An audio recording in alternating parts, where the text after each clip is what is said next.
Hello and welcome to the Kundalini podcast. That was Zen. This is Tao. I am Vivek Govekar. Today I'm going to talk about some applications of Kundalini methods that can help you in everyday life. And I just restarted, so this is my second episode. That was episode 70 if you go by the chronology of everything that has been taped so far and broadcast on YouTube. Including the previous channel.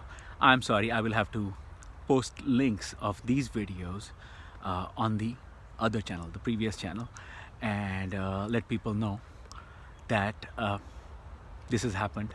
I have started creating videos again, but it's under a different account, and I'm not so certain about how to connect those two, besides just copying and pasting links in the comments and saying, hey, a new channel has opened up, please check it out. If you like the content on this one, please come and check it out. The other channel is probably going to be something to your liking. Now, some of the methods that I'm talking about. One of the things that I have learned is a person that gets a Kundalini awakening has already been doing something, whether knowingly or unknowingly, towards that path. And it helps to not have preconceived notions, not be in the quest for something spiritually, and just keep doing some things by habit, by rote. Like, for example, I have mentioned before in my videos, I used to recite the Gayatri mantra. There's another one called the Hanuman Stotra, and now I've added some more, the Devi Kavach, the Hanuman Kavach, Ekadashimukhi. It's on YouTube.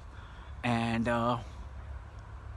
the Rudri part, that's one of those chants for the Rudra facet of Lord Shiva. These have been very helpful. I also recite the Lord's Prayer from the Bible, the Gayatri mantra. But more than just the number of mantras that I can tell you, it's important that you actually act on it. Some things you have to act on, meaning on a daily basis, you have to do these things. One is physical exercise. As a result of my awakening, there's a snake wiggling up my back. It's lots of discomfort, but I'm so fortunate. I'm used to thanking God for all of these things that on the surface of it seem like a bothersome thing to go through. But when you realize that, okay, because I have to pay attention to this thing in my back every day, keep my back limber, I tend to stay fit. I tend to have to work out and keep this back limber and do what it kind of dictates. Part of the thing about mantras is also that the snake energy responds really well to those mantras. And it tells you, a Kavach mantra, which is armoring, will help you against negativity coming in. It's like if you watch the Star Trek TV shows, shields up, red alert. Captain Kirk used to say that, or Picard, or any of the captains later. Let me give you the analogy of a shield. All your chakras are in an alignment. They're flowing exactly how they're supposed to flow. And having these armor mantras, the Kavach mantra, is like putting up a shield in Star Trek. Now, in my case, any toxic encounters with people, negativity, friction, conflicts, brought about to bring that negativity into my life, and these mantras help me. It's like shields down to 60%. So 40% of your shield has been eaten up by some negativity coming in, which is why you need to do it every day to replenish. You'll see how magical it is. Set up a system of mantras. Devi Kavach, Durga Saptashati, Argala Mantra, and Kilak are the absolute necessities to be listening to on YouTube or saying yourself every single day on a daily basis. If you believe in mantras and wish to do it that way. You may not, that's fine. But I'm just giving you techniques that have worked wonderfully with the Kundalini awakening. And I have been prompted by the energy to do these. Plus, I have seen effects myself, which is why I feel comfortable sharing that with people. Discipline is something you bring to the table, and you set up your own discipline of how often you're going to do it, how you will use it to make the best effect out of it. As always, GIGO, as they say in computer programming, garbage in, garbage out. How much you do the effort will decide where you go. On top of this, I layer positive affirmations. Again, Paul Santisi, the channel that you put on. So the kavach will protect your auric chakric system. The positive affirmations will keep your mind towards positivity. Alternate nostril breathing, and I've explained that technique in other videos in the previous series, will keep you from having the same thoughts running in your mind, and you are always in the now, in the moment, focused on the task at hand. And then you set up disciplines, then you set up routines and patterns for any practice that you want to do. Taking one picture and then somebody saying good things about it or bad things about it, and you saying, oh, now I won't take more pictures, is the silliest way to give up. You did it based on somebody's feedback, which you don't need. You're honing a technique, and good pictures just happen because your technique is honed to perfection. But you improving your skill never stops. Every single day you wake up to get better at that skill. Writing, you write 3 pages every morning or sometime during the day, but you're going to get 3 pages done. Now, naturally, when you write 3 pages, you want it to be as good as possible. So you put characters, you put stories, you start writing something. But unless you brought that pen and put it on paper that day as habit, just for the sake of doing it, not judging it, not saying is it good, is it bad, it is 3 pages written and my day is successful. Oh, one day you'll find out I wrote 30, I wrote 55 in a day. Wow, how did that happen?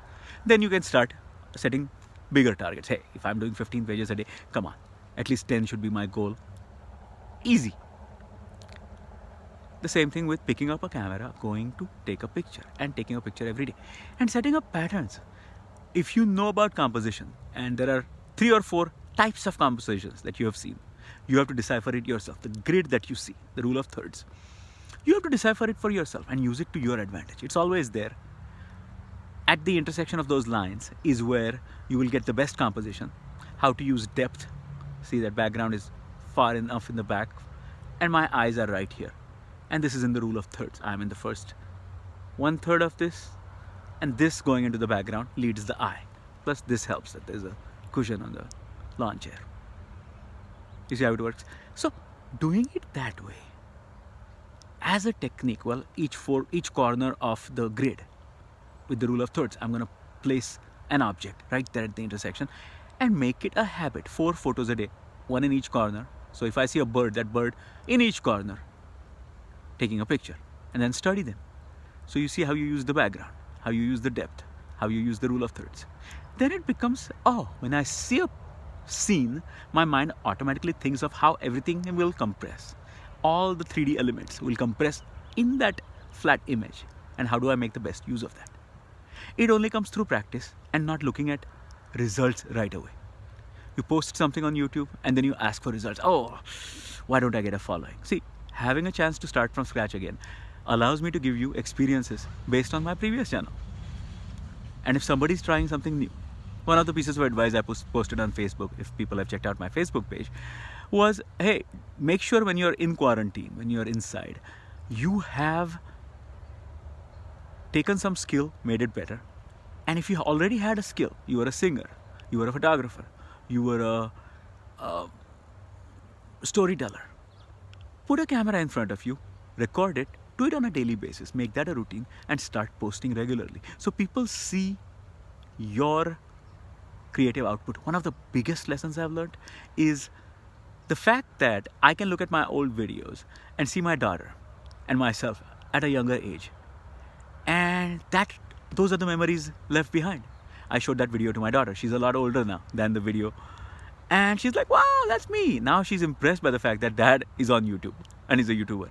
That wouldn't have happened if I had not went ahead and put this knowledge up there and found out, oh, there is a bunch of people waiting to receive this. So I better put my time to good use. And that's what pushed me this time to pick up the camera and start doing this again. I kept practicing. I kept making videos but didn't really post them. I kept deleting them to hone my technique of delivery, to get my thoughts out in a better way, to look at my old videos as feedback, and whatever people had told me was lacking. I used this time of COVID, of shutdowns and isolation and social distancing to make sure that this knowledge, became something useful for my own good, and it succeeded wonderfully. Thank you, God. Now I'd like to share that and also use the feedback I got from the previous channel to explain certain things of how I look at my previous videos now. So one of those things is, okay, now I'm older and my daughter is older as well, and now I can show it to her. So if you have kids, please do this. Put them in videos, post them on YouTube, and make sure that they see that later when they grow up. Part of whatever you're doing. So if you do crafts and your child is doing crafts with you, or if you're working with a musical instrument. I see a family called the Clark family on YouTube, and they have amazing music videos. All kids are in there. God bless them. They are going to be amazing when they grow up, because they will have these memories of the quarantine. So how can we make it a beautiful memory? How can we improve ourselves to wait for the good times, which now they are on the horizon? Now it seems like this epidemic of COVID is under control. Yes, we lost a few people and it's sad, but let's come out of it stronger through our own efforts. That's the lesson I have learned, and I'm trying to share some of that with everyone. The other great thing that has happened in my life lately is, because I'm living in the moment, because I'm using all of this breathing practices, affirmations, kavach mantras, efforts done to rid myself of the past, starting new patterns. You start observing, because of your mindfulness, both your interactions with people and your own habits into the day. And because I just got out of a relationship, whatever were my habits that got worse, laziness, procrastination, not doing things expecting a result, doing it just half-assed, not really putting any effort into it, all of that is going to be detrimental to me. It's going to be detrimental to me, but I have the methods and techniques to get out of each one of them, because now, because of my mindfulness, I see that happening in me, and I know that immediate action to correct it, taking the action that I'm about to procrastinate, doing the thing that I said I would, but I'm putting off just for the heck of it, and removing that pattern. Not dwelling on somebody's negativity, only looking at the best side, and with a very forgiving approach, let go of the past, bless everybody. Easiest ways to let go of any past animosity, any past grudges, any negativity that comes back in patterns. And that is usually the case with relationships when they end. So I'm fortunate enough now to be on great terms with both my ex-wife and my daughter, and they came to visit me out west. They wish me the best, and we're on great terms.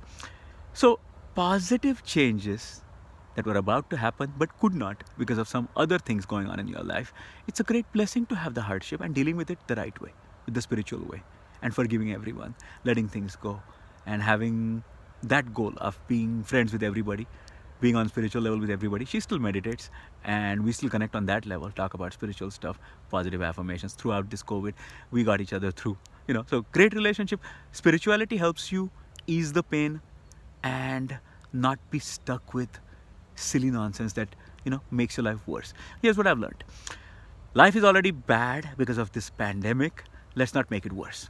And all of these things, positive affirmations, meditation, letting go, being in the moment, using breath practices to clear bad thoughts, and setting up good patterns, using affirmations as much as possible, having productive output, forgiving others, sharing, gratitude towards God. God, thank you for everything you have given me. No matter how bad this day was, say thank you, God. Count the blessings. Look for things that did go well. So I think I've said enough for today, but trying to get on a positive step with this website, with this podcast. And I would love to see everyone give their feedback. So please like, subscribe, and leave comments. Let me know how you felt about this video. Again, this is Vivek, Govekar. Hope this was helpful, and I hope that everyone got something out of it that makes their life better, more positive, and gets them on the spiritual path in the right way. Peace, love, blessings. Be well.